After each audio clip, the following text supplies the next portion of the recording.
Hi hello నమస్తే welcome to ఆటోవాలా updates. ఇప్పుడే love me if you dare movie చూడడం జరిగింది. అసలే మన ఆశీష్ గారు మూసిన థియేటర్స్లని తెరిపిస్తా మన మూవీతో అని కాన్ఫిడెంట్గా చెప్పడంతో ఈ మూవీ చూడడానికి అయితే థియేటర్కి వెళ్ళాను. సో 2 hours 15 minutes రన్ టైంతో రిలీజ్ అయిన ఈ మూవీ చూసిన తర్వాత నా ఎక్స్పీరియన్స్ చెప్పాలంటే వాళ్ళు ఇచ్చిన బిల్డప్ తప్పితే మూవీ అయితే డిసప్పాయింట్ చేసిందండి. కానీ ఈవెంట్స్లో మూవీ టీం చెప్పిన కాన్ఫిడెన్స్ చూస్తుంటే లైఫ్లో ఇలాంటి కాన్ఫిడెన్స్ నాకు కూడా కావాలేమో అనిపించింది.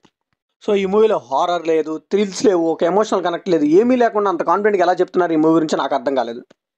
ఒక క్యూట్ లవ్ స్టోరీని హారర్ ప్లస్ థ్రిల్స్తో చూపిద్దాం అనుకున్నారు కానీ అదైతే సెట్ అవ్వలేదు. సో కంప్లీట్గా సెకండ్ హాఫ్ అయితే టార్చర్లా ఉంటుంది. నెరేషన్ అస్సలు బాగాలేదండి. ఇక ఫస్ట్ నుంచి ఆడియన్స్ ఏదైతే ఎక్స్పెక్ట్ చేస్తారో అదే ట్విస్టులు మాదిరిగా వీళ్ళు రివీల్ చేస్తూ ఉంటారు. సో ఒక సీన్ వస్తుంది అనుకోండి, బ్యాక్గ్రౌండ్ మ్యూజిక్ బాగున్నా కానీ అసలు ఎమోషనల్ కనెక్ట్ కొద్దిగా కూడా ఉండదండి. మనమైతే కొంచెం కూడా ఫీల్ అవ్వం. ఇంకా క్లైమాక్స్లో కత్తితో పోవటం ఇలాంటి సీన్ చూసినప్పుడు ఎందుకు ఇదంతా పెడుతున్నారబ్బా అనిపించింది నాకు. సో ఇంకో విషయం అండో, ఈ మూవీకి సెకండ్ పార్ట్ కూడా ఉందంట, kill me if you love me అంట. లాస్ట్ ఎండ్ క్రెడిట్స్లో వేసారు ఇది కూడా. సో ఈ మూవీ చూసాక నాకైతే నిఖిల్ గారు ఎక్కడికి పోతొచ్చినో వాడు మూవీయే గుర్తొచ్చిందండి. సేమ్ ఫార్ములా, కానీ అక్కడ నిఖిల్ గారికి వర్కౌట్ అయింది, ఇక్కడ ఆశీష్ గారికి అయితే దెబ్బ అయిపోయారు. ఈ మూవీని ఫ్యామిలీతో చూడొచ్చా అంటే ఎస్ చూడొచ్చు, అడల్ట్ కంటెంట్ ఏం లేదు. ఈ మూవీ బేసిక్ స్టోరీ లేదంటే దెయ్యాలు లేవని ప్రూవ్ చేసి యూట్యూబ్లో అప్లోడ్ చేస్తూ ఉంటాడు హీరో.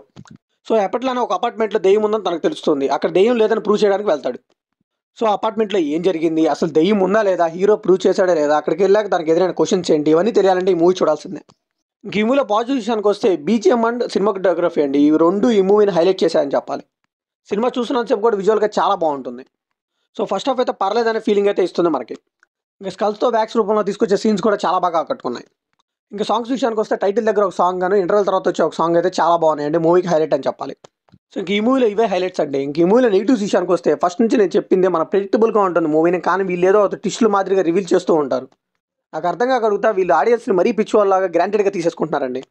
ఇంకా వాళ్ళు చూపించిందే సినిమా, మనం దానికి థ్రిల్ అవ్వాలి, ఫీల్ అవ్వాలి, హారర్ ఫీల్ అవ్వాలి అన్నట్టుగా ఆ సీన్స్ అక్కడికి వస్తూ ఉంటాయి. ఇంకా దెయ్యంతో ఒక రొమాన్స్ సాంగ్ పెడతారండి, అదైతే అసలు నమ్మేలానే లేదు, కన్విన్సింగ్గా అసలు అనిపించలేదు. అండ్ దెయ్యంతో లవ్ అంటారు కానీ హీరోకి దెయ్యానికి అసలు ఎమోషనల్ కనెక్టే ఉండదండి. ఆ ఎమోషనల్ కనెక్ట్ ఫీల్ అయితేనే కదా ఆడియన్స్ ఆ ఎమోషన్ ఫీల్ అయ్యేది.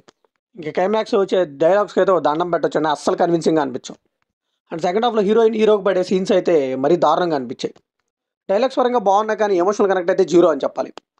ఇంకా దెయ్యంకున్న ఫ్లాష్ బ్యాక్ కానీ అదంతా బాగుంటుంది కానీ థ్రిల్ అయితే లేదండి ఆ స్టోరీలో కూడా.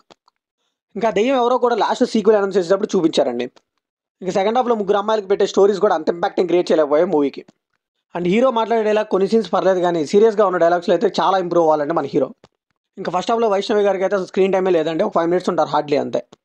సో ఫైనల్గా ఈ మూవీకి మనం ఇచ్చే వర్డిక్ట్ ఏంటంటే, లవ్ స్టోరీని ఒక థ్రిల్ అండ్ ఎంగేజింగ్గా చెప్దాం అనుకున్నారు కానీ ఎంగేజింగ్ స్క్రీన్ ప్లే కానీ నెరేషన్ కానీ లేకపోవడం వల్ల ఈ మూవీ అయితే అస్సాం అయిపోయిందని చెప్పాలి. నాకు తెలిసి అయితే ఇలాంటి మూవీతో మళ్ళీ మూసుకునే థియేటర్స్ అయితే తెచ్చుకోలేవండి. సో ఇది కంప్లీట్లీ నా ఒపీనియన్ మాత్రమే. మరి ఈ మూవీ మీకు అనిపించిన కామెంట్లో షేర్ చేసుకోండి, లైక్ చేయండి, షేర్ చేయండి, వెళ్ళే ముందు సబ్స్క్రైబ్ చేసుకోండి.